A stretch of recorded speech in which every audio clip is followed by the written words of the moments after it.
A kind waitress gave shelter to 15 billionaires during a raging snowstorm, but the next morning, her tiny restaurant was surrounded by 135 luxury cars, leaving the whole town speechless. Before anything else, I need your help. Without your subscription, the algorithm might hide us from each other forever. Your comments and shares are our only hope of staying connected. Follow now to ensure we meet again. And now let the story unfold. The wind howled like a wounded animal as Emma Rodriguez wiped down the last table at Murphy's Diner, her 23-year-old hands trembling slightly from exhaustion rather than cold. The old building creaked and groaned against the unprecedented December storm that had turned Interstate 87 into a frozen wasteland. Through the frost-covered windows, she could barely make out the highway where abandoned cars dotted the landscape like scattered toys. "Emma, honey, you should head home before this gets worse," called Murphy from behind the kitchen pass, his weathered face creased with concern. At 72, he'd seen plenty of upstate New York winters, but nothing quite like this. "Can't leave you here alone, Murphy. Besides, my apartment's just as cold as this place." She managed a tired smile, pushing a strand of dark hair behind her ear. The truth was she couldn't afford to miss even one shift, not with the diner barely surviving and her mother's medical bills mounting faster than the snow outside. The bell above the door chimed violently as it was pushed open against the wind, bringing with it a swirl of snow and a man in a $1,000 coat that was now completely soaked. He stumbled inside, followed by another equally well-dressed figure, then another. "Jesus Christ, is this place even open?" The first man shook the snow from his dark hair, revealing sharp features and the kind of confidence that came with never hearing the word no. His steel-grey eyes swept the humble diner with obvious distaste. "Kitchen closes in 10 minutes, Emma replied, grabbing a handful of menus. Something about his tone immediately put her on edge. "But given the storm, I suppose we can—" "We're not exactly here by choice, sweetheart." His voice carried the unmistakable edge of someone accustomed to being obeyed. "Our cars are stuck, all of them." More men in expensive suits began filing through the door, each one shaking off snow and looking more out of place than the last. Emma counted quickly, 15 total. 15 men who looked like they belonged in boardrooms, not a rundown diner that hadn't seen a renovation since the 1980s. "I'm Alexander Hayes," the first man announced, as if the name should mean something. When Emma's expression remained blank, his eyebrows raised slightly. "Hayes International? Manhattan's largest private equity firm?" "I'm Emma Rodriguez, and this is Murphy's Diner. Pleased to meet you." Her tone was polite, but unimpressed. She'd learned long ago that money didn't automatically deserve reverence. Alexander's eyes narrowed slightly. He wasn't used to people who didn't recognize his name, and he certainly wasn't used to being handled with such casual professionalism by service staff. There was something about this girl. Woman, he corrected himself, noting the way she carried herself with quiet dignity, despite her worn uniform and tired eyes. "We need accommodations for the night," announced another man, this one with perfectly styled silver hair and a watch that cost more than most people's cars. "The highway patrol says nothing's moving until morning." Murphy emerged from the kitchen, wiping his hands on his apron.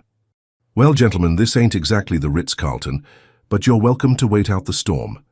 Emma, get these folks some coffee and whatever's left from dinner service." "Actually," Emma said, studying the group with growing realization, "you might want to call ahead to the hotels in town."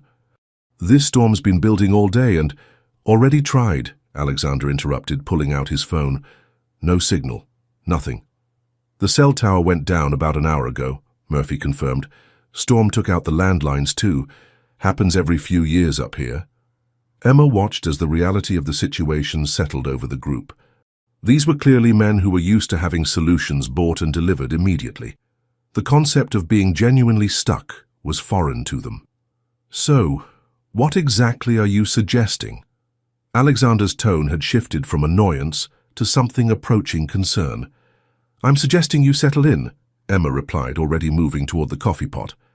"Because unless you're planning to walk 15 miles through a blizzard in those shoes, you're spending the night here." One of the men, younger with nervous energy, laughed awkwardly. "She can't be serious. There has to be somewhere else. A hotel, a motel, anything." "Closest hotel is the Valley Inn 12 miles north," Murphy said matter-of-factly. But Route 9 is completely impassable, state patrols calling it the worst storm in 20 years. Emma began filling coffee cups with practiced efficiency, observing the group as she worked. They were all clearly successful, probably used to first-class everything, and now they were stuck in a small-town diner with mismatched furniture and a jukebox that only played country music from the 90s. "This is ridiculous," muttered a man with a British accent. "I have a board meeting tomorrow morning." "We all have obligations," Alexander said sharply, but his eyes kept drifting to Emma as she moved between tables. There was something about the way she handled the crisis. No panic, no drama, just quiet competence. It was refreshing, actually. "Coffee's fresh," Emma announced, setting down cups around the largest table. "We've got some leftover chili, sandwiches, and Murphy makes a mean apple pie. Not exactly gourmet, but it's warm." "How much?" Alexander asked, reaching for his wallet. Emma paused, studying him. "For coffee during a life-threatening storm? It's called hospitality, Mr. Hayes. I wasn't planning to charge you for basic human decency." A few of the men exchanged glances. They weren't used to generosity without strings attached, especially from people who clearly needed the money. "That's very kind," Alexander said carefully, "but we can certainly pay for—" "You can pay by not treating this place like it's beneath you," Emma replied evenly, meeting his gaze directly. "We may not have marble floors and crystal chandeliers, but we've got better coffee than most places in Manhattan, and enough heart to help strangers on the worst night of the year." The silence that followed was broken only by the wind rattling the windows. Alexander felt something unexpected, a flush of shame. When was the last time someone had called him out so elegantly? "You're right," he admitted, surprising both himself and his colleagues. "That was presumptuous of me. Thank you for the hospitality, Emma." She nodded once, accepting the apology with grace. "I'll get those sandwiches started. Murphy, can you help me with the sleeping arrangements?" "Sleeping arrangements?" The silver-haired man looked alarmed. "Well, you're not sleeping in your cars in sub-zero temperatures," Emma said practically. "We've got some cots in the storage room, and the heat works better back here than probably anywhere else in town right now." As Emma disappeared into the kitchen with Murphy, the 15 men sat in stunned silence. They'd gone from luxury sedan to small-town diner, from five-star hotel expectations to camping out on cots, and somehow the young woman with kind eyes and a sharp tongue had made it seem not just acceptable but almost reasonable. "She's got spine, I'll give her that," murmured someone. Alexander found himself nodding, still staring at the kitchen door where Emma had vanished. In his 38 years, he'd met countless people who either feared him or wanted something from him. Emma Rodriguez was the first person in recent memory who seemed to see him as just a person. A somewhat rude person who needed coffee and shelter, nothing more.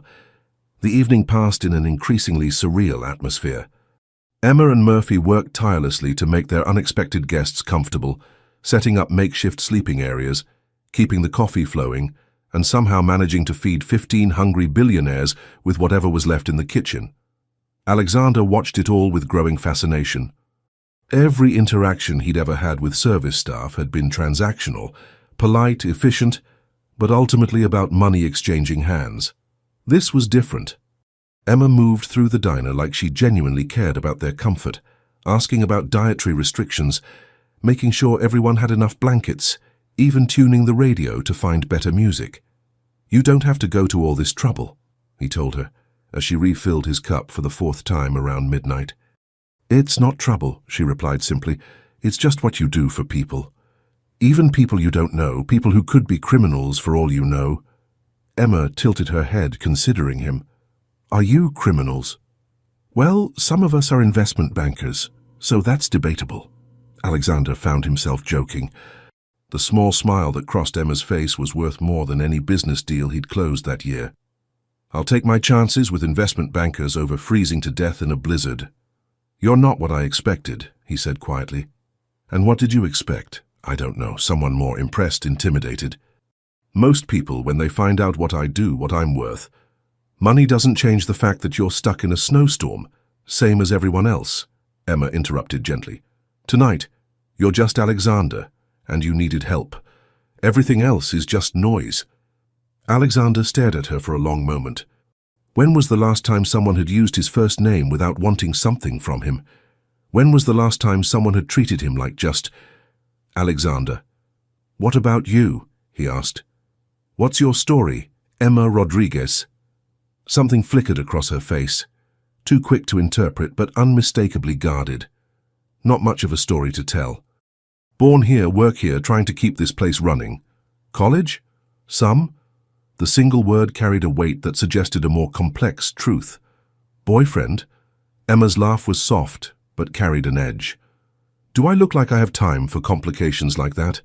Before Alexander could respond, Murphy's voice boomed from across the diner. "Emma! Coffee pot's acting up again." "Duty calls," she said, already moving away. Alexander watched her go, noting how she moved with unconscious grace despite her obvious exhaustion. There was a story there. He could feel it. In his business, reading people was survival, and Emma Rodriguez had layers that intrigued him far more than they should. The night stretched on, and slowly the atmosphere shifted. These titans of industry, stripped of their usual power and comfort, began talking to each other like actual human beings.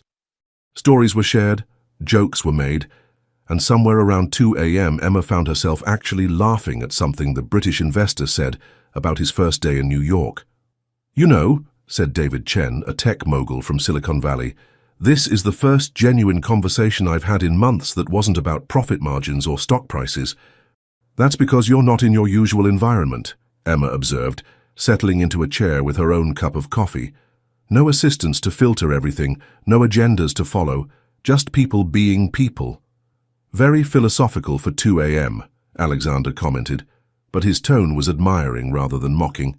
"Murphy says I think too much." Occupational hazard of the night shift. Emma's eyes met his across the table. Lots of time to observe people when you're invisible to them. Invisible? Service staff usually are to people like you. We're background noise, part of the scenery. She wasn't bitter about it, just matter of fact. Alexander felt another uncomfortable stab of recognition.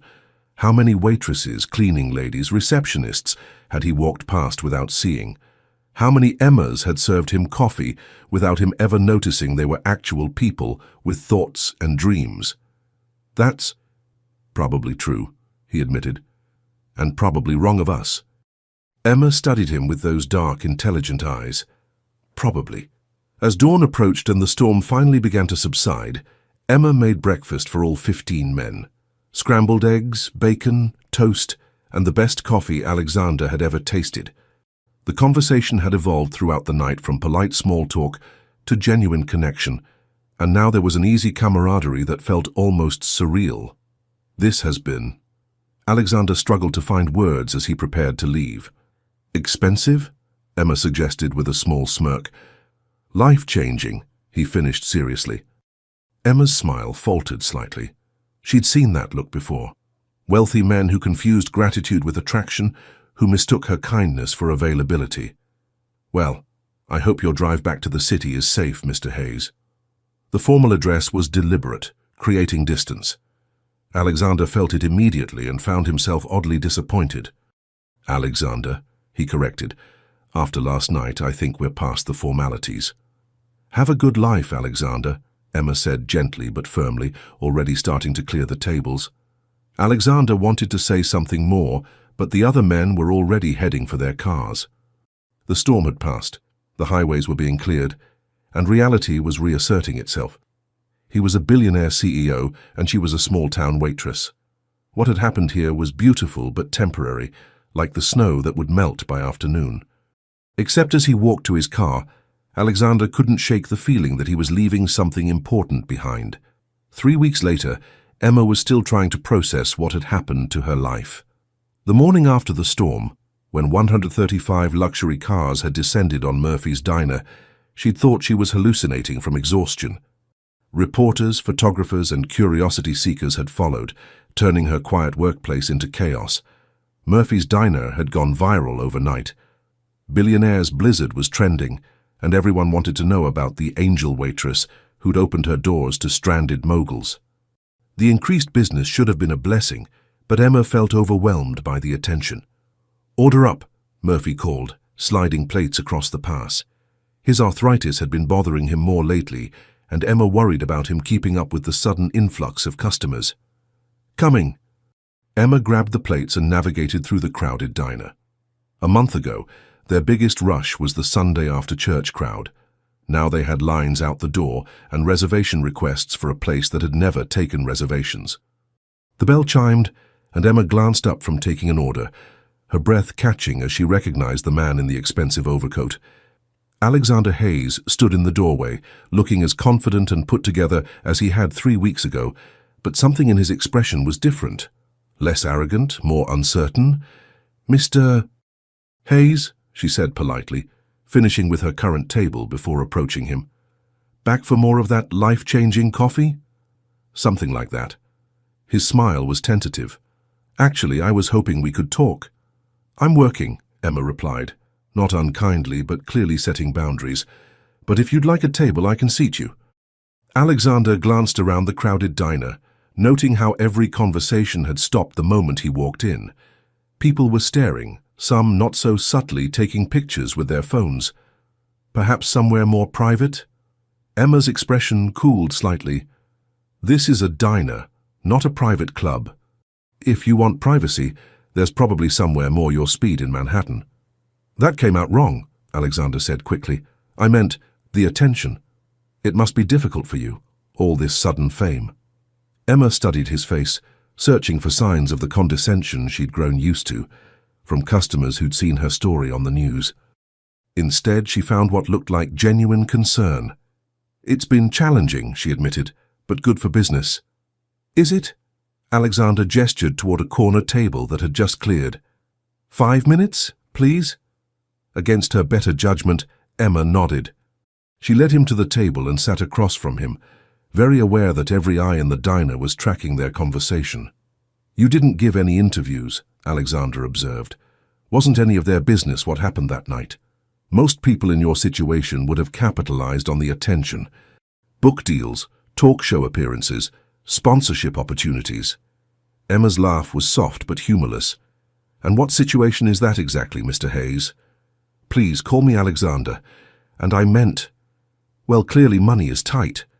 The diner, your mother's medical expenses." Emma's spine went rigid. "I'm sorry, what did you just say?" Alexander realized his mistake immediately. In his world, background checks and financial assessments were standard procedure before any meaningful interaction. He'd forgotten that normal people considered such things invasive.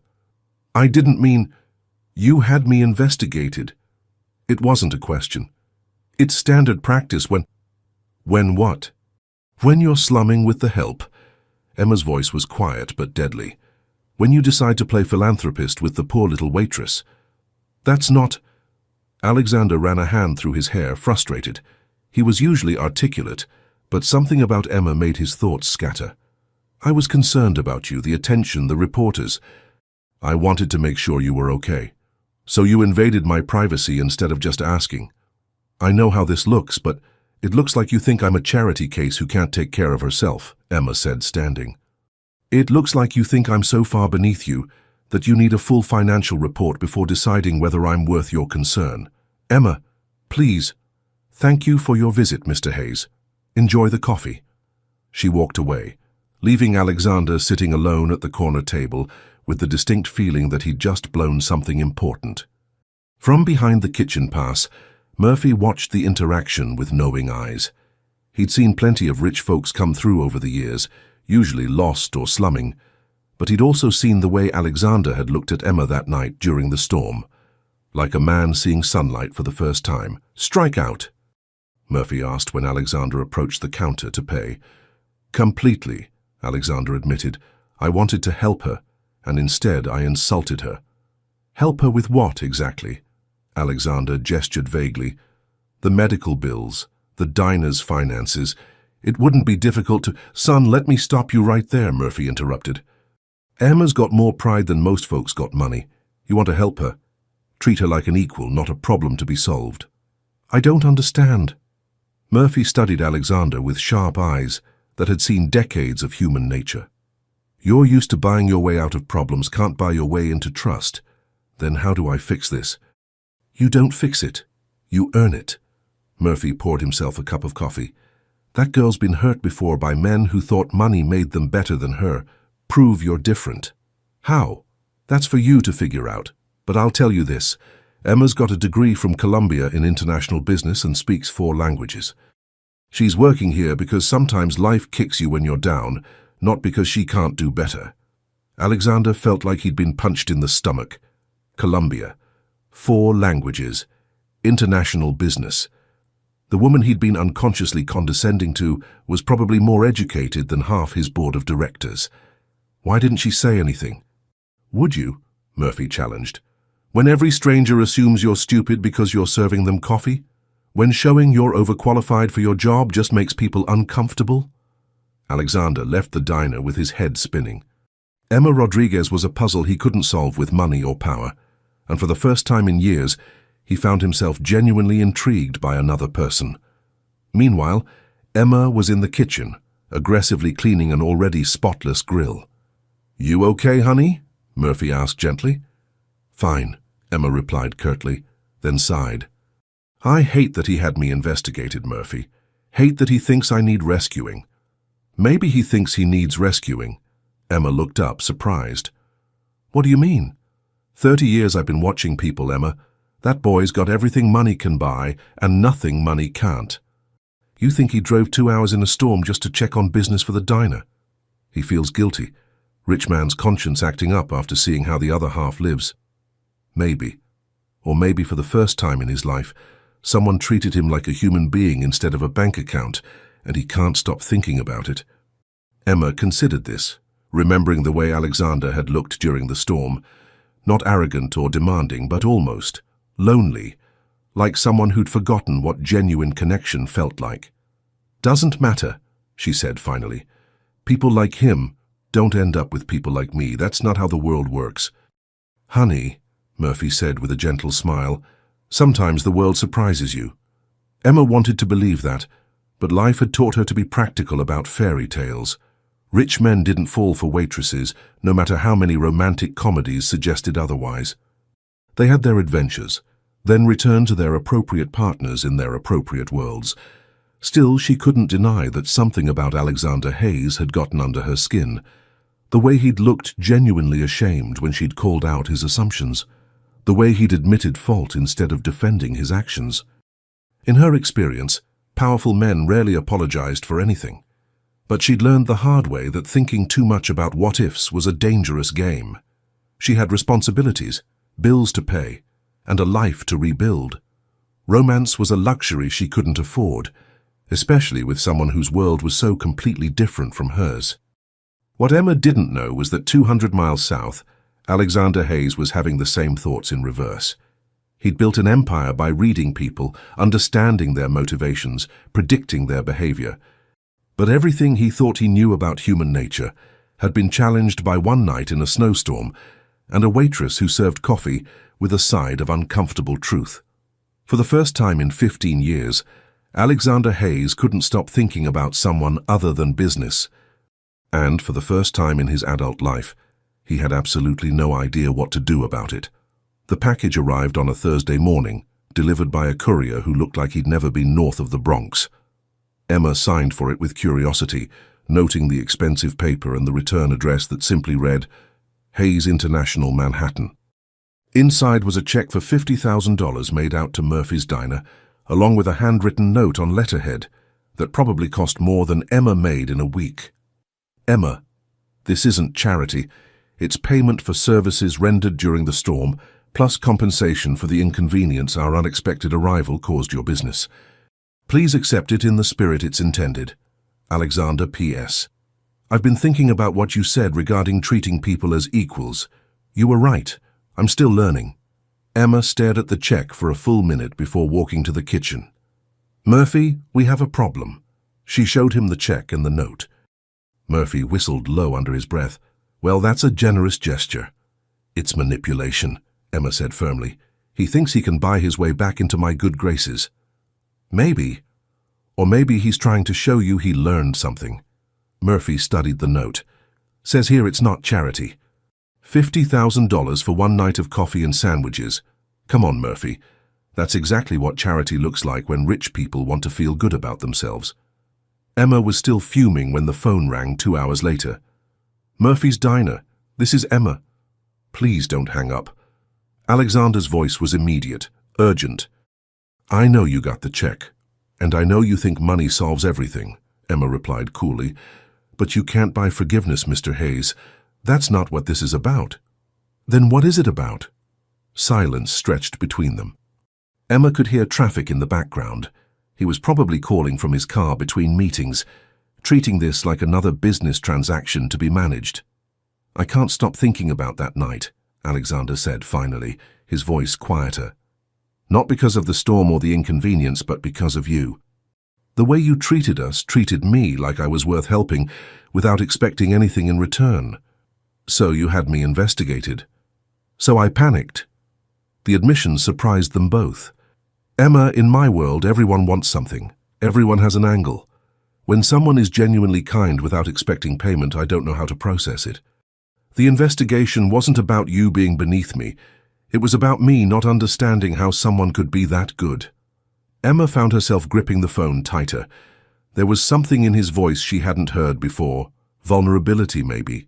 Real uncertainty. The check isn't about charity, Alexander continued. It's about respect. You provided a service that night that went far beyond food and shelter. You reminded 15 jaded businessmen what human decency looks like. That's worth more than $50,000, but it's what I can offer. You could have just said thank you. I tried, you walked away, because you treated me like a curiosity instead of a person. You're right, again. Alexander's laugh was rueful. I have a habit of making the wrong choices with you. Despite herself, Emma felt her anger softening. Why does it matter? What I think of you? I don't know, Alexander answered honestly. That's what's driving me crazy. Emma closed her eyes, feeling something dangerous stirring in her chest. Hope. The one emotion she'd promised herself she couldn't afford. Mr. Hayes, Alexander, please. Alexander, I can't cash this check. Why not? Because accepting money from you changes things between us. Makes this about debt and obligation instead of... She trailed off, realizing she was about to admit more than she intended. Instead of what? Instead of whatever this conversation actually is. Alexander was quiet for a moment. Then don't cash it, but don't send it back either. Keep it as insurance. For your mother's medical expenses, for the diner, for whatever you need. No strings attached. There are always strings attached. Not this time. Emma wanted to believe him, but experience had taught her that men like Alexander Hayes didn't give away $50,000 without expectations. What do you want from me? She asked directly. Honestly? I want to take you to dinner. Somewhere nice where we can have a real conversation without reporters or customers or complications. I work nights. Lunch then, or coffee, or hell, a walk in Central Park. I just want to see you again without feeling like I'm disappointing you. The honesty in his voice nearly undid her resolve. Why? Because in 38 years, you're the first person who made me want to be better than I am.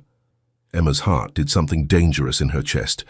This was exactly the kind of thinking that had gotten her in trouble before, believing that she could somehow save or change a man, believing that she was special enough to be worth the effort. Alexander, she said carefully, you don't know anything about me. Real me, not the saint the newspapers made up. If you knew the truth, then tell me the truth. It's not that simple. Why not? Because the truth was that Emma Rodriguez had once been Emma Elizabeth Ashford, heir to a hotel fortune that had been systematically destroyed by corporate raiders, because she'd fled Manhattan 3 years ago after discovering her fiancé's betrayal and her family's business partner's theft, because she was working at Murphy's Diner, not just to survive but to hide from the world that had chewed her up and spit her out. Because if Alexander knew who she really was, he'd realize that the woman he was pursuing was the same woman whose family's empire he'd helped dismantle when he'd backed Jonathan Ashford's hostile takeover of Ashford International 3 years ago. Emma, are you there? I'm here, she managed. Alexander, this is complicated in ways you can't imagine. Then help me understand. I can't, not yet. Maybe not ever. What if I'm willing to wait? The question hung between them like a bridge Emma wasn't sure she was brave enough to cross. Part of her wanted to tell him everything, the truth about her identity, about how their lives had been connected long before that stormy night. But another part, the part that had learned to protect itself, knew that some bridges burned you when you tried to cross them. "I need time," she said finally. "Time I can give you. Pressure I can't seem to stop myself from applying." Alexander's laugh was self-deprecating. "Fair warning, I'm not very good at wanting things I can't have. And I'm not very good at being wanted for the wrong reasons. What would the right reasons be?" Emma closed her eyes, remembering the way he'd looked at her during the storm. Not like a conquest or a project, but like someone he was genuinely glad to know. "Figure that out, and maybe we'll talk." After she hung up, Emma stared at the check for a long time. $50,000. Enough to catch up on her mother's treatments, enough to help Murphy update the equipment, enough to breathe a little easier. But accepting it felt like accepting something else, something she wasn't ready for. Murphy found her 20 minutes later, still staring at the check. "What you gonna do?" "I don't know," Emma admitted. "Taking the money feels wrong, but we need it. Not taking it feels like pride getting in the way of practicality." "What does your gut tell you?" Emma's gut told her that Alexander Hayes was dangerous to her carefully reconstructed peace of mind. Her gut told her that no matter how sincere he seemed, getting involved with him would eventually lead to heartbreak. Her gut also told her that she was already more involved than she wanted to admit. "My gut tells me I'm in trouble either way." Murphy nodded thoughtfully. "You know, in 50 years of marriage, my Sarah used to say the biggest mistake people make is assuming they can predict how love stories end. This isn't a love story, Murphy, isn't it?" Murphy's eyes twinkled. Boy drives 2 hours through questionable weather just to apologize for a conversation that went badly. Sends money he knows you won't take just to prove he's listening to what you said. That sounds like the beginning of something to me. Or the beginning of a disaster. "Sometimes they're the same thing," Murphy said with a shrug. "Question is, you gonna let fear make your choices, or you gonna see what happens when you give someone a chance to surprise you?" Emma looked out the window at the December sky, clear and blue after weeks of grey. The storm had passed, but somehow she felt like she was still standing in the middle of one. Only this time the weather outside wasn't the thing threatening to uproot her life. "What if he hurts me?" she whispered. "What if he doesn't?" Murphy countered gently.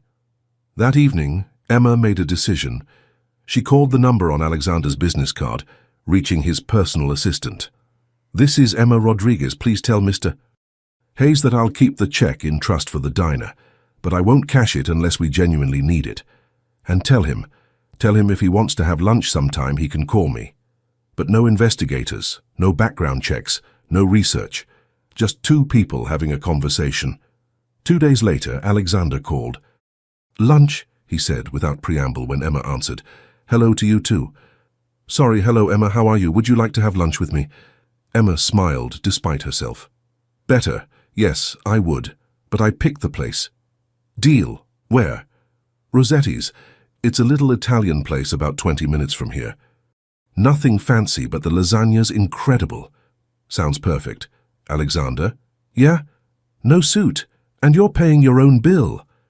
Alexander's laugh was warm and genuine. "Yes, ma'am." As Emma hung up, she felt the first flutter of something that might have been hope. Maybe Murphy was right. Maybe sometimes the best love stories were the ones you never saw coming. But as she marked her calendar for their lunch date, Emma couldn't shake the feeling that she was about to step into something that would change everything.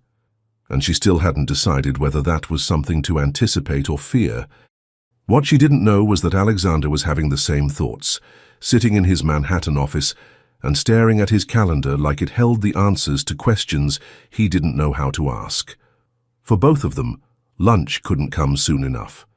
And both of them suspected that everything would be different afterward. Rossetti's Italian kitchen was exactly what Emma had promised. Nothing fancy, but the kind of place where the owner's grandmother's recipes still guided every dish. Alexander arrived 10 minutes early, having driven himself in a simple sedan instead of his usual chauffeur-driven Mercedes. He'd also followed Emma's instructions about the suit, opting instead for dark jeans and a cashmere sweater that probably still cost more than most people's monthly salary, but at least looked less intimidating. Emma walked in precisely on time, and Alexander felt his breath catch. Without her work uniform, she looked different, more polished, more confident. She wore a simple black dress that hugged her curves modestly, and her dark hair fell in waves around her shoulders. But it was her smile, genuine and slightly nervous, that made his heart skip. "You clean up nice," she said, sliding into the booth across from him. "You look beautiful," Alexander replied, then immediately worried he'd been too forward. But Emma's smile widened. "Thank you. I have to admit, it's nice to be somewhere that smells like garlic instead of French fry oil." Their conversation started tentatively but quickly found its rhythm. Alexander had worried they'd have nothing to talk about outside the crisis that had brought them together. But Emma was fascinating. She spoke intelligently about everything from current events to literature, and her observations about people and human nature were sharp and insightful. "You really did study at Columbia," Alexander said, not making it a question. "International business summa cum laude," Emma confirmed, twirling pasta around her fork. "Minor in art history. And you ended up at Murphy's because—" Emma's fork paused halfway to her mouth. This was the moment she'd been dreading, the point where she'd have to decide how much truth to share. "Life happens," she said carefully. "Sometimes plans change."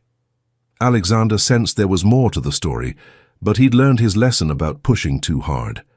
"Fair enough, we all have things we'd rather not discuss. What about you?" Emma asked, deflecting. "Always wanted to be a corporate raider." "Private equity," Alexander corrected with a slight smile. "Though I suppose the distinction is semantic. And no, actually. I wanted to be a teacher when I was a kid. High school history." Emma's surprise was genuine. "What changed?" "My father died when I was 17. Heart attack. Left my mother with a lot of debt and very few options." Alexander's voice grew distant. "I realized that good intentions don't pay bills or secure futures. Money does." "I'm sorry," Emma said softly. "That must have been incredibly difficult." "It was educational," Alexander replied, then seemed to catch himself. "Sorry, that sounded cold. It's just, I learned early that the world doesn't care about your dreams if you can't afford to chase them." Emma felt a sharp pang of recognition. How many times had she thought similar thoughts over the past 3 years? "But you must enjoy what you do now," she said. "The power, the success." Alexander considered this. "I'm good at it. I'm good at reading companies, seeing their weaknesses, maximizing their potential. But enjoy?" He paused. "Until recently, I'd forgotten there was supposed to be a difference between being good at something and enjoying it." "What changed recently?" Alexander met her eyes directly. "I met someone who reminded me that there's more to life than profit margins." The intensity of his gaze made Emma's cheeks warm. She looked down at her plate, suddenly very interested in her lasagna. "Alexander," she said carefully, "what are you looking for here? With me, I mean." "Honestly, I don't know." His laugh was self-deprecating. "That probably sounds pathetic from a man who makes decisions worth millions every day, but you've made me question everything I thought I knew about what I wanted." Emma felt her carefully constructed walls beginning to crack. This vulnerable, uncertain version of Alexander was far more dangerous to her peace of mind than the arrogant businessman had been. "That's not fair," she whispered. "What's not fair?" "Being charming, being real, making me want to." She stopped herself. "Want to what?" "Trust you," Emma finished quietly. They sat in silence for a moment, the weight of the admission hanging between them. Alexander reached across the table, covering her hand with his. "You can trust me, Emma." Emma looked down at their joined hands, feeling the warmth of his skin against hers. For a moment, she almost believed him. Almost believed that maybe, somehow, they could find a way to make this work despite everything that stood between them. Then her phone rang. Emma glanced at the screen, and her face went pale. "I have to take this," she said, pulling her hand away. "It's the hospital." Alexander watched as Emma stepped outside to take the call, noting how her posture changed, becoming tense and worried. Through the window he could see her pacing, one hand pressed to her forehead in obvious distress. When she returned to the table 5 minutes later, her eyes were bright with unshed tears. "I'm sorry," she said, grabbing her purse. "I have to go. My mother. There's been a complication with her treatment." "What hospital?" Alexander asked, already standing. "I'll drive you." "No, that's not. You don't need to." Emma was clearly flustered, trying to maintain composure while her world tilted. "Emma." Alexander's voice was gentle but firm. "Let me help." The drive to Albany Medical Center passed in tense silence. Emma sat rigid in the passenger seat, staring out the window, while Alexander navigated traffic with the efficiency of someone accustomed to crisis management. "She's going to be okay," he said quietly as they pulled into the hospital parking lot. "You don't know that," Emma replied, but her voice lacked conviction. She was scared and trying not to show it. "No, I don't," Alexander admitted, "but I know that whatever happens, you don't have to face it alone." Emma looked at him then, really looked, and saw something in his expression that made her chest tight. Concern, yes, but also something deeper, something that looked like genuine care.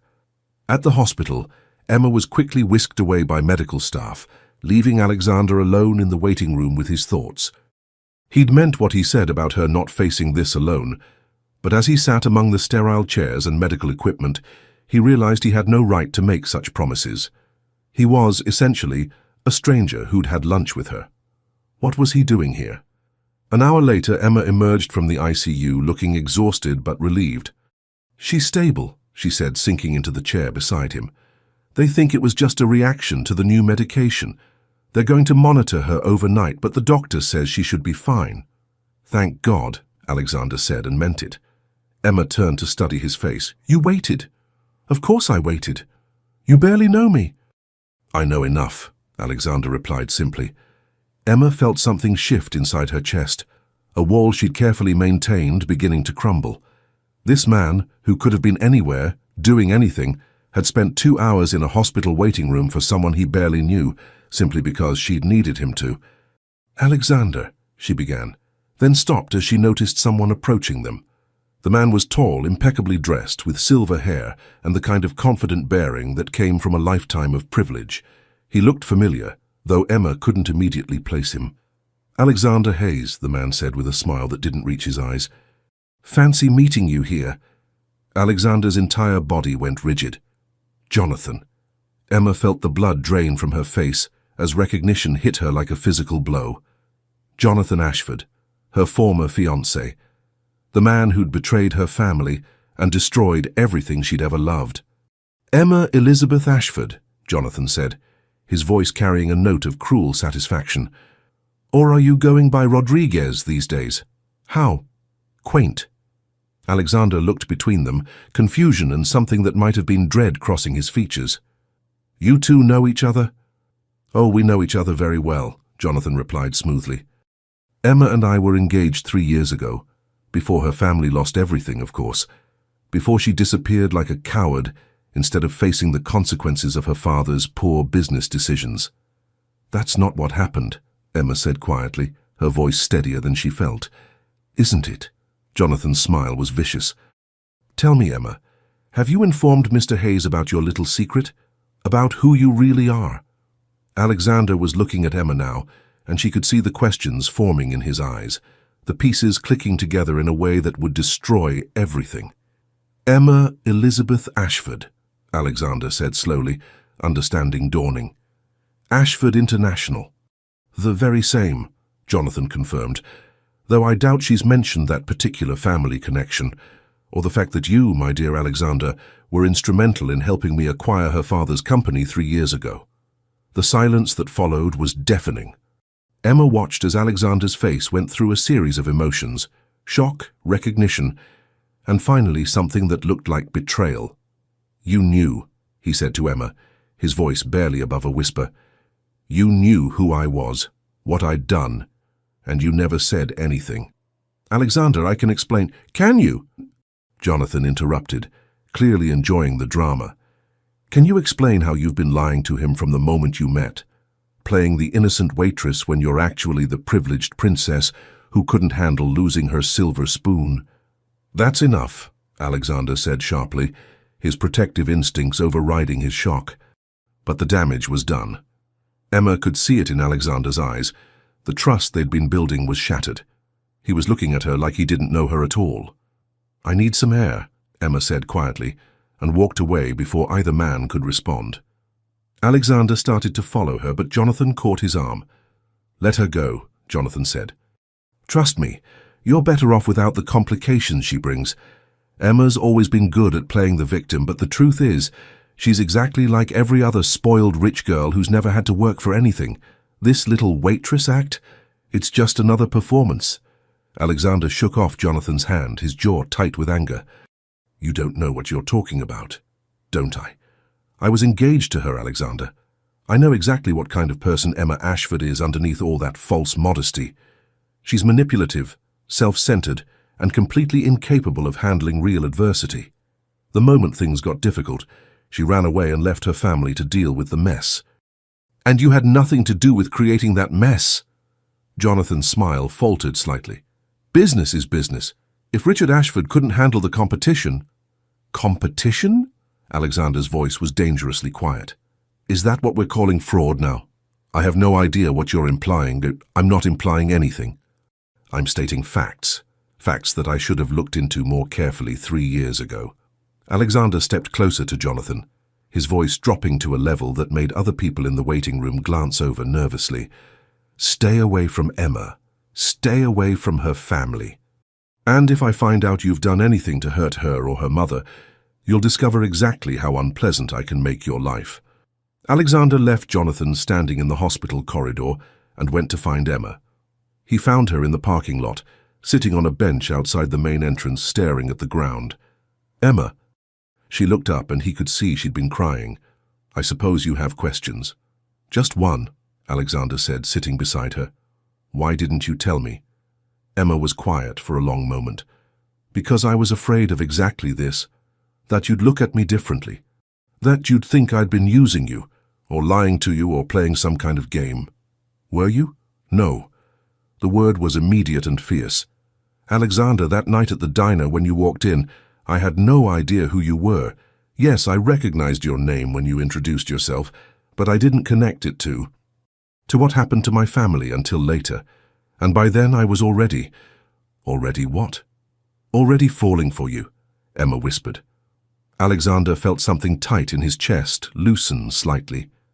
"Emma, look at me." She raised her eyes to his, and he could see all the fear and vulnerability she'd been hiding. "I don't care who you used to be," he said quietly. "I don't care about your family's money or your connections or any of that.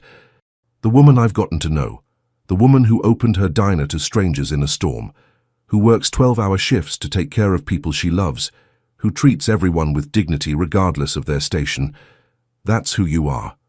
Everything else is just history." "But you helped him," Emma said, her voice breaking slightly. "You helped Jonathan destroy my family's company." "I backed a business deal without doing my due diligence," Alexander replied grimly. "If Jonathan committed fraud, and I'm beginning to suspect he did, then I was as much a victim as anyone else. But Emma, I need you to know something. If I had known then what I know now, if I had known that backing that deal would hurt you," he reached out to touch her face gently, "I would never have done it." Emma leaned into his touch, closing her eyes. "I'm so tired of running," she whispered. "Then stop running," Alexander said simply. "Stay and fight, with me." Emma opened her eyes and looked at him, really looked at him.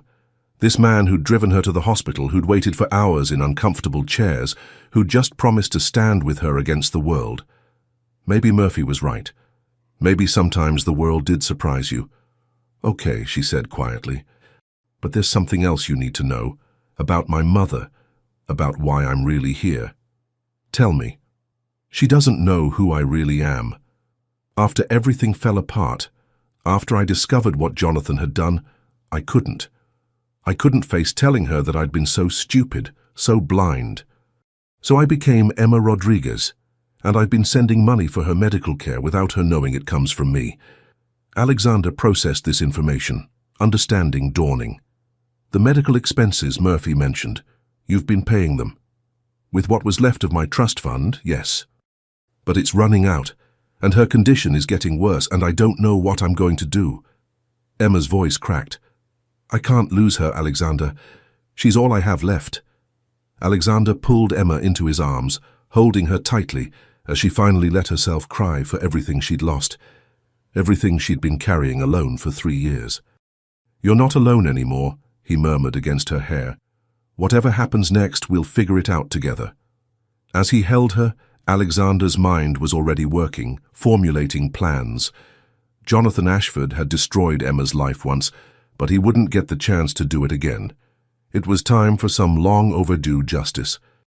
But first, Alexander had a phone call to make. His lawyers were about to get very busy. 3 days later, Alexander's Manhattan office felt like a war room. Legal documents covered his massive oak desk, and his top attorneys worked with the intensity of generals planning a campaign.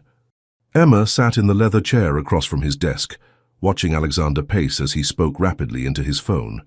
"I don't care how many favors you have to call in," Alexander was saying. "I want every document related to the Ashford International acquisition. Every email, every memo, every coffee-stained napkin that might have Jonathan's signature on it. We're going to take that bastard apart piece by piece." Emma still couldn't quite believe she was here, in Alexander's world, fighting back instead of hiding. After their conversation at the hospital, she'd expected to feel more conflicted about accepting his help. Instead, she felt something she hadn't experienced in 3 years: hope. Alexander ended his call and turned to her. "My investigative team found something interesting in Jonathan's financial records. It seems he's been living far beyond what his legitimate income should support. What does that mean? It means he's been siphoning money from somewhere, and I have a strong suspicion that somewhere is the accounts he was supposed to be managing for your family's company." Alexander's smile was sharp as a blade. "We're going to prove he committed fraud, Emma, and when we do, we're going to get back every penny he stole." Emma felt a surge of something that might have been vindication. "Can we really do that?" "We can, and we will." Alexander sat on the edge of his desk, looking down at her intently. "But I need you to be prepared for what this means. Once we file these charges, your story is going to become public. The media attention will be intense. Your identity as Emma Ashford will come out." Emma took a deep breath, considering this. "What about my mother?" "We'll tell her together, before any of this goes public. She deserves to know the truth, Emma. And she deserves to know how extraordinary her daughter really is. She's going to be so disappointed in me." "She's going to be proud of you," Alexander corrected firmly. "You survived losing everything, rebuilt your life from nothing, and took care of her without her even knowing it. That's not something to be ashamed of, that's heroic." Emma felt tears prick at her eyes. How had she gotten so lucky to find someone who saw her so clearly? "There's something else," Alexander continued, his tone becoming more gentle. "About us. About what happens after we expose Jonathan." Emma's stomach clenched. Here it comes, she thought. The part where he realizes that being with her means being connected to scandal and drama. "I know this complicates things," she said quickly. "If you want to step back until this is all resolved, I understand. This is going to be messy, and you have your reputation to think about." "Emma!" Alexander's voice cut through her rambling. "Stop." She looked up at him, bracing herself for rejection. "The only complication I'm worried about," Alexander said, moving to kneel in front of her chair, "is whether you're ready for everyone to know that Alexander Hayes is completely, irrevocably in love with Emma Ashford." Emma's breath caught. "What did you just say?" "I love you," Alexander repeated, taking her hands in his. "I love your strength, your kindness, your intelligence. I love the way you make me want to be better than I am. I love that you see people for who they really are, not what they can do for you. I love that you make the best coffee in upstate New York, and that you can reduce pompous billionaires to apologetic schoolboys with a single look." Emma laughed through her tears. "Alexander, I love that you're brave enough to start over when life knocks you down. And I love that you're trusting me enough to stop running and start fighting." He brought her hands to his lips, pressing a gentle kiss to her knuckles. "I love you, Emma, and I don't care who knows it. Even when the media finds out that you're in love with a woman who was engaged to the man you're about to destroy in court?" "Especially then," Alexander said with a grin that was both tender and fierce. Let them write whatever they want. The only opinion that matters to me is yours." Emma stared at him for a long moment, this man who'd somehow seen past every wall she'd built and decided she was worth fighting for. "I love you too," she whispered. Alexander's smile could have powered half of Manhattan. "Yeah? Yeah." Emma leaned down to kiss him, soft and sweet and full of promise. "So what do we do now?" "Now," Alexander said, standing and pulling her up with him, "we go destroy Jonathan Ashford. Together." The confrontation took place in the conference room of Alexander's law firm, surrounded by enough legal firepower to level a small city. Jonathan arrived with his own team of attorneys, confident and smug, clearly expecting this to be a routine intimidation session. His confidence faltered the moment he saw Emma sitting at the table beside Alexander, no longer the broken woman he'd encountered at the hospital. "Emma," he said, his tone falsely warm, "I'm surprised to see you here. I thought you'd learn to avoid situations above your current station." "Careful, Jonathan," Alexander said quietly. "My lawyers are recording everything." Jonathan's smile tightened. "I'm simply concerned about an old friend." "Emma, surely you don't believe whatever story Alexander has been telling you about our business arrangement. Your father's company failed because he made poor decisions, not because of any impropriety on my part." "Is that what you call embezzling $2.7 million from the employee pension fund?" Emma asked calmly. The silence that followed was deafening. Jonathan's face went white, and his lawyers began frantically whispering among themselves. "I have no idea what you're talking about," Jonathan said, but his voice lacked its earlier confidence. Alexander slid a thick folder across the table. "Bank records, email correspondence, forged documents, we have everything, Jonathan. Every illegal transfer, every falsified report, every lie you told to cover your tracks." Jonathan opened the folder with shaking hands, his face growing paler with each page. This is fabricated. You can't prove any of this." "We can, and we have," one of Alexander's attorneys said smoothly. "The FBI is very interested in these documents, Mr. Ashford. They'll be contacting you later today." "You destroyed my family," Emma said, her voice steady despite the emotion behind it. "You destroyed people's retirement funds, their life savings. For what? To fund your lifestyle, to buy more expensive toys?" Jonathan's mask finally slipped, revealing the desperate, cornered man beneath. "You have no idea what it was like, being engaged to the Princess of Ashford International while having to scrape by on my salary. Everyone expected me to be wealthy, to be worthy of you. I needed that money." "You needed it?" Emma's laugh was bitter. "Jonathan, I never cared about money. I cared about honesty, loyalty, love, things you apparently never understood. You say that now, but you were different then. You lived in a world where money was just there. You never had to worry about it." "And now I do," Emma replied. "I've been working as a waitress for 3 years, Jonathan. I've lived paycheck to paycheck, worried about bills, made decisions based on what I could afford instead of what I wanted. And you know what? I'm happier now than I ever was with you." Jonathan's gaze shifted to Alexander, his expression becoming vicious. "And you think he's different? You think Alexander Hayes gives a damn about anything other than profit? He's using you, Emma. Once the novelty wears off, once he gets bored of playing savior, he'll discard you just like you did." Alexander's voice was dangerously quiet. "The difference, Jonathan, is that I actually love her. Not her money, not her connections, not what she can do for my image. Her. You barely know her." "I know enough," Alexander replied, echoing the words he'd spoken to Emma weeks ago. "I know she's brave and kind and strong enough to rebuild her life from nothing. I know she's loyal enough to take care of her mother without expecting gratitude or recognition. I know she's forgiving enough to serve coffee to strangers in a storm, even strangers who might have hurt her family." Jonathan looked between them, seeing something in their expressions that made his shoulders slump in defeat. "The FBI will be here in an hour," Alexander continued. "You have 2 choices. You can cooperate, return the stolen funds, and hope for leniency, or you can continue lying and face the full consequences of what you've done." "If I cooperate," Jonathan asked quietly, "what happens to me?" "That's not up to us," Emma said. "That's up to the justice system. But Jonathan, for what it's worth, I hope you find a way to become the man I once thought you were." Even in her moment of triumph, Emma couldn't help but show compassion. It was, Alexander thought, one of the many reasons he loved her. 3 hours later, Emma and Alexander sat in the back of his car as they drove toward Albany. Jonathan had been arrested, the funds were being restored, and Emma's family name was being cleared. It should have felt like vindication, but Emma mostly felt tired. "How are you doing?" Alexander asked gently. "I keep thinking about the person I was 3 years ago," Emma replied. "So naive, so trusting. I would have never imagined that someone I loved could betray me so completely." "Do you regret it, being trusting?" Emma considered this. "No, I regret being stupid about Jonathan, but I don't regret being the kind of person who believes in people. That's what led me to trust you, after all."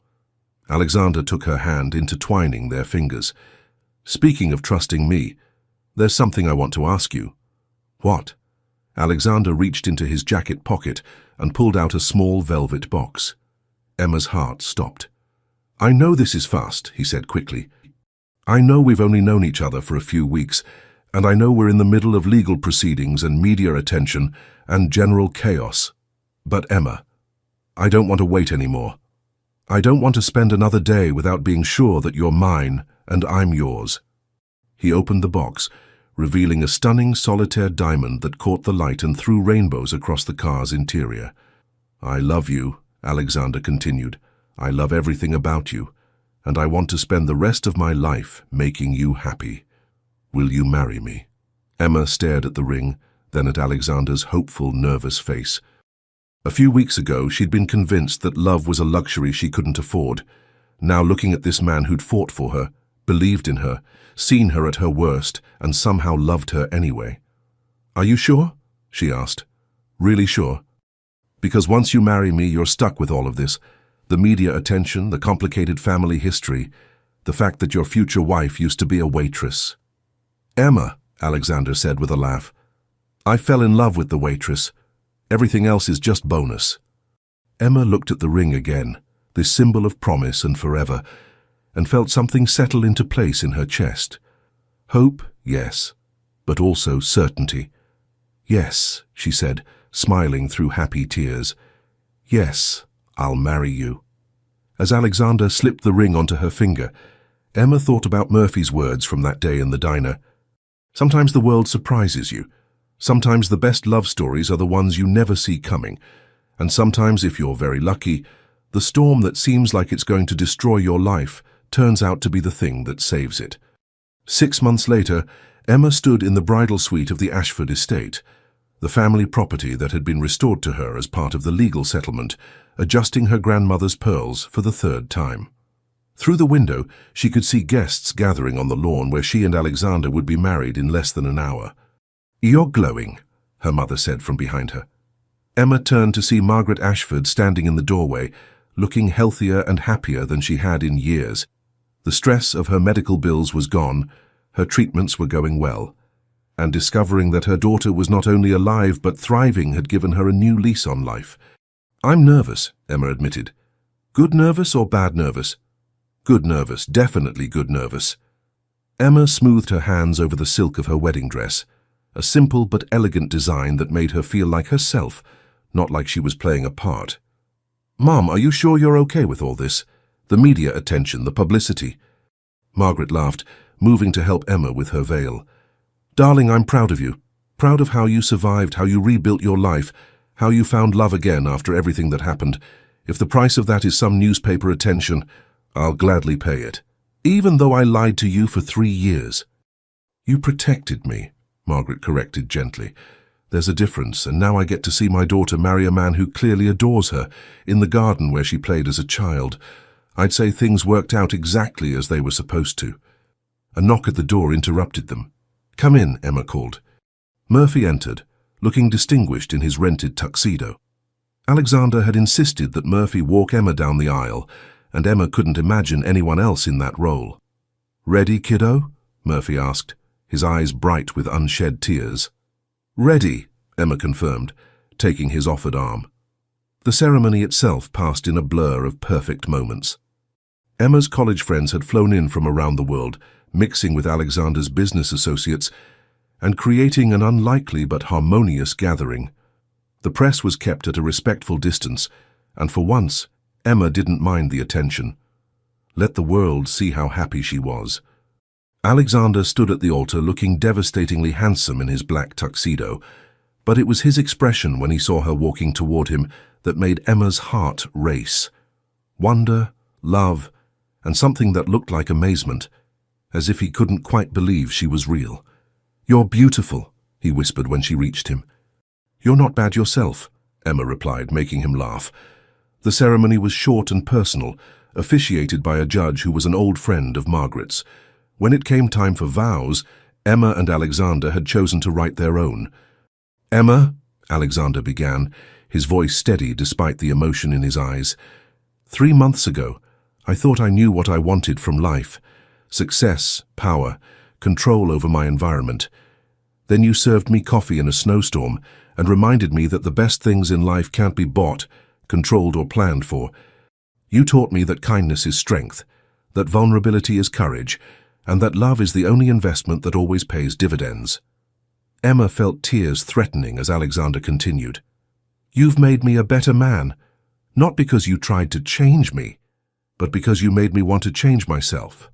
You've shown me what it means to fight for something that matters, to protect the people you love, and to build a life based on more than just ambition. I promise to love you, support you, and make you laugh every day for the rest of our lives. And I promise to always remember that the luckiest thing that ever happened to me was getting stuck in a blizzard." Emma dabbed at her eyes with the handkerchief Murphy had insisted she carry, then took Alexander's hands. "Alexander," she began, "6 months ago I was convinced that my life was essentially over, that I'd used up my share of happiness and would spend the rest of my days hiding from the world. Then you walked into my diner, arrogant, demanding, and completely out of place, and somehow saw something in me that I'd forgotten was there." Alexander's smile was soft and encouraging. "You didn't try to rescue me or fix me. Instead, you stood beside me while I learned to fight for myself again. You've shown me that love isn't about finding someone to complete you. It's about finding someone who makes you want to be the best version of yourself. You've given me back my courage, my hope, and my faith in happy endings." Emma's voice grew stronger as she spoke. "I promise to love you not just when life is easy, but especially when it's hard. I promise to be your partner in building something beautiful together, whether that's a business, a family, or just a really excellent cup of coffee. And I promise to never let you forget that sometimes the best things happen when you're brave enough to step out of your comfort zone and help a stranger in a storm." "By the power vested in me by the state of New York," the judge announced, "I now pronounce you husband and wife. Alexander, you may kiss your bride." Alexander cupped Emma's face in his hands, his touch gentle and reverent. "I love you, Mrs. Hayes. I love you too, Mr. Hayes." Their kiss was sweet and full of promise, and when they broke apart to the sound of applause and cheering, Emma felt like her heart might burst from happiness. The reception was held in the same garden, under strings of lights that turned the early evening into magic. Emma and Alexander's first dance was to "At Last" by Etta James, and as they swayed together, Emma marveled at how perfectly they fit. "So," Alexander murmured in her ear, "any regrets about marrying the man who helped ruin your family fortune?" "Well," Emma replied thoughtfully, "you did make quite an impressive case for yourself, restoring my inheritance, clearing my family name, putting my ex-fiancé in federal prison. You really know how to woo a girl." "I had good motivation," Alexander said, spinning her gently. "Speaking of which, I have something for you." He reached into his jacket pocket and pulled out an envelope. "Wedding present." Emma opened it to find legal documents transferring ownership of Murphy's Diner to her name, along with a business plan for expanding the restaurant into a chain. "Alexander, this is too much." "It's not enough," he interrupted. "Emma, that diner is where we met. It's where you showed me what real hospitality looks like, what genuine kindness can accomplish. I want to help you turn it into something bigger, something that can employ people from the community and serve families for generations." Emma looked up at him, overwhelmed. "You want to go into the restaurant business?" I want to go into the Emma business, Alexander corrected. Whatever makes you happy, whatever lets you use your talents and your heart to make the world better. That's the business I want to be in. Emma stood on her tiptoes to kiss him, not caring that half of New York society was watching. Have I mentioned lately that I love you? Not in the last 5 minutes, Alexander replied. I was starting to worry. I love you, Emma said against his lips, and I love our life, and I love that we're going to spend the next 50 years annoying each other and making each other laugh. 50 years? Alexander raised an eyebrow. That's all. Okay, 60. But only if you promise to still make me coffee in the mornings when we're 80. Deal, Alexander agreed, sealing the promise with another kiss. As the evening progressed, Emma found herself surrounded by love and laughter. Murphy regaled anyone who would listen with stories about his girl, and how he'd known from the beginning that Alexander was special. Her mother was in deep conversation with several of Alexander's friends, already planning future family gatherings. Even some of Alexander's stuffier business associates seemed to be genuinely enjoying themselves. Quite a transformation, a voice said behind her. Emma turned to find David Chen, the tech mogul who'd been part of the group stranded in the storm. From that night at the diner to this, David clarified, gesturing to the elegant reception.